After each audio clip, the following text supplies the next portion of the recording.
ऐसे शुरू में मेरी एक कहानी थी, बहुत छोटी सी कहानी, हनीमून करके आई थी, जिसमें एक लड़का और लड़की दोस्त है, और वो लड़का उसको कहता है कि चलो मेरे साथ एक वीकेंड बिता लें। अच्छा गैब्रिएला, इंडिया के लिए ये 30 साल पहले अजूबा बात थी, अब शायद यहाँ भी नहीं है। तो वो लड़की बहुत दुविधा में है कि ये क्या चाहता है मुझसे, कुछ फिजिकल रिलेशन चाहता है, क्या चाहता है, तो वो बहुत दुविधा में है। पर वो उसको छेड़ता रहता है कि तुम बैकआउट कर जाओगे, वो ईगो में कहती है कि ठीक है चलते हैं। और यहाँ पहुंच के वो स्ट्रेस में है सारे समय कि अभी कुछ होगा, और वो लड़का कुछ नहीं, और रात को गुड नाइट करके चला जाता है। Nothing happens. तो they would say अच्छा ये आपकी कहानी है क्या? I got so many letters asking me आपकी कहानी है।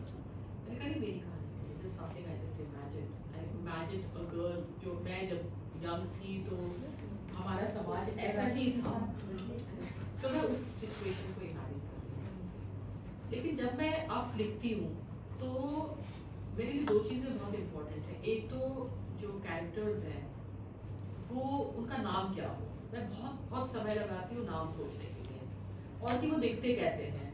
तो मेरे सामने वो एक उसकी शक्ल होती है, उसके बाल ऐसे हैं, वो ऐसे दिखती है, वो ऐसे चलती है, तो ये किरदार मेरे अंदर बहुत क्लैरिटी से दिखते हैं। अगर वो नहीं दिखे तो मैं उनको लिख नहीं पाऊंगी।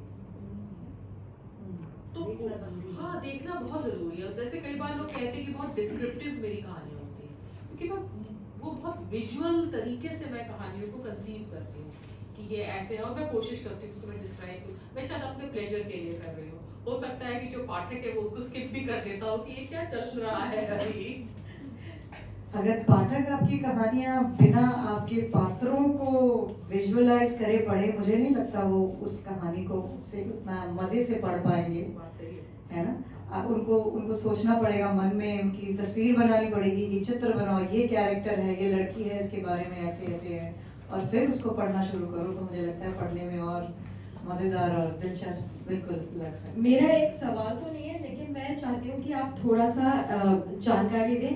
तो मैंने आपकी सबसे पहली कहानी पढ़ी थी बारिश के देवता हंस में, जो छपी थी 2018 में। तो वो जब मैंने कहानी पढ़ी तो मैंने सोचा ऐसी कहानी मैंने कभी सोची नहीं कि कभी पढ़ी जा सकती है या कोई लिख सकता है। इतनी अलग ढंग से लिखी हुई, और उसका जो जिस तरीके से लिखी थी, उसका जो इशू था वो बिल्कुल अलग था। तो मुझे लगता है बहुत लोगों ने अभी वो कहानी नहीं पढ़ी है, तो अगर आप अपनी कुछ कहानियों के बारे में कुछ बताएं तो बहुत अच्छा होगा, और उनकी दिलचस्पी भी बढ़ेगी, और शायद वो इसको पढ़ने के लिए उत्सुक होंगे। और मैं बता दूं कि मैंने पहली कहानी पढ़ी थी और मैंने कहा था इस कहानी को पुरस्कार मिलना चाहिए, और उसी कहानी को पुरस्कार मिला था। हंस था उनको, मैं अपने जो कुलीग है सती खन्ना, मैंने उनको बोला मैंने आज एक कहानी पढ़ी और वो इतनी अलग है, और इतने मेरे पैर हाथ ना जैसे, क्योंकि उसमें वो पानी के बारे में ही था कि किस तरह से वो ब्यूरोक्रेसी के बारे में था, तो पैर एकदम गीले हो रहे हैं उसके, और हर एक को सूखा मिल रहा है, जो ऊपर के लोग मतलब कैटेगरी बनी हुई है उसमें, जो हायर पोस्ट पे है उनको सूखा मिलता है, उसके बाद गीला, और जो सबसे नीचे है उनके पैर कभी सूखते ही नहीं है, क्योंकि उनको इस तरह की सिचुएशन में रहना है। तो मैंने कहा मैंने वो सब कुछ फील किया जब मैं उस कहानी को पढ़ रही थी। मैंने ऐसी कहानी कभी अपनी जिंदगी में नहीं पढ़ी है, और ये कहानी कुछ अद्भुत है। तो मैंने, और थोड़े टाइम बाद मैंने कहा इस कहानी को पुरस्कार मिला, मतलब हमें बुक शॉप मैंने जाना पड़ेगा, बुक शॉप जाना पड़ेगा। मैंने सबसे पहले ही उसको पुरस्कार दे दिया था। सबसे बड़ा तो अगर आप अपनी कुछ रचनाओं के बारे में बताएं ना, तो मुझे लगता है कि फिर हम लोग भी उन कहानियों को पढ़ने के लिए उत्सुक होंगे, और शायद उसको अपने कोर्स में भी लगाएंगे, क्योंकि कई लोग हैं जो जानना चाहते हैं कि कौन कौन सी कहानियां हैं जो वो लोग अमेरिका में रहते हुए अपने कोर्स में लगा सकें। तो अगर आप कुछ कहानियों के विषय वस्तु बता दें तो वो बहुत अच्छा होगा। एक तो मैं बारिश के देवता की ही बता देती हूँ कि वो कहानी बेसिकली सिस्टम में करप्शन की कहानी है, और वो कहानी भी कुछ मज़ेदार तरीके से वो टेंडर करते हैं, और टेंडर में कैसे उनको कहा जाता है कि किसको आप टेंडर अवॉर्ड करो। एक जो मेन जो कैरेक्टर है वो बेचारा बहुत ही, जैसे लोग बोलते हैं ना, इंट्रोवर्ट, शांत और सच के साथ, एथिक्स और ईमानदारी के साथ रहना चाहते हैं, लेकिन बहुत डरे सहमे रहते हैं। तो वो उसको कहा जाता है बार बार कि भाई तुम इसको कॉन्ट्रैक्ट दो, और वो जब डरता है तो उसको कुछ साइनस की इशू होने लगती है, कुछ उसका मैनिफेस्टेशन फिजिकल इलनेस में होने लगता है।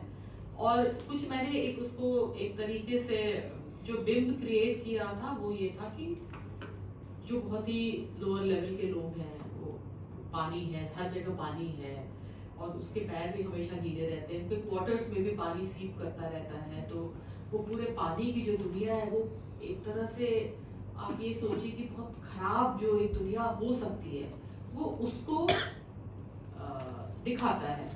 और जब आप थोड़ा सा ऊपर लेवल पे चले जाते तो आपको सूखे की तरफ वाटर मिल जाती है, और दफ्तर में भी आपका बढ़िया कैबिन होता है जिसमें पानी नहीं है, सूखा है, ये सब है। और इसको बार बार धमकी दी जाती है कि तुम अगर नहीं हमारी बात समझोगे तो, बहुत ऑब्वियस तरीके से नहीं, सटल तरीके से हिंट दी जाती है कि भाई फिर देख लो, मतलब तुम कहीं ऐसी जगह चले जाओगे जहाँ तुमको जमीन ही नहीं दिखाई देगी। और इस सारे सिचुएशन में एक आदमी जो एक सिस्टम के करप्शन में फंसा हुआ है, वो इतना कोई हीरो भी नहीं है कि वो लड़ ले। सिस्टम आपको बहुत मार पीट कर एक जगह फिट कर देता है, क्योंकि एक ऐसे आदमी के दुविधा की कहानी है जो इस पूरे भ्रष्टाचार में लिप्त जो पूरी दुनिया है वो उसमें ना तो सही कर पाता है ना गलत कर पाता है, और इस दोनों सही और गलत के बीच में कहीं फंसा कर शंकु बन जाता है। तो ये वो कहानी है। अब इस कहानी को जब मैंने लिखा था तो मैंने शुरू के कुछ 8-10 पन्ने ऐसे लिख के रखे, फिर मुझे लगा कि हमारे एक CDA रूल्स होता है, मतलब ऑफिस में, कि आप there are certain things that you can write openly.